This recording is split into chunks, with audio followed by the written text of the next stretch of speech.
ఇదే హిజ్రా రోడ్డు మీద కనబడితే పక్క రోడ్లకు షిఫ్ట్ అయిపోతారు. ఇదే హిజ్రా మీకు సమాజంలో ఎక్కడ కనబడినా చీ కొడతారో, అసహించుకుంటారు. బట్ ఈ రోజు అదే హిజ్రా మైకి పట్టుకొని మీ అందరి ముందు మాట్లాడుతుంటే మీరు కూర్చొని వింటున్నారు. ఇంకా మీకు అర్థం కావట్లేదా మీరు నమ్ముకున్న దేవుడు ఎంత గొప్పవాడో?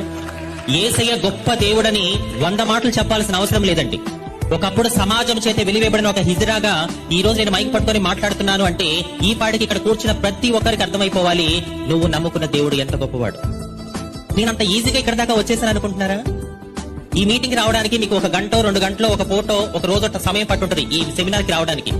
బట్ ఈ సెమినార్ లో మీ ముందు నిలబడి మాట్లాడే ఈ స్థాయికి నేను రావడానికి ఎన్ని రోజులు, ఎన్ని నెలలు, ఎన్ని సంవత్సరాలు ప్రయాసపడ్డానో అది నాకు, నా యేసుకి మాత్రమే తెలుసు.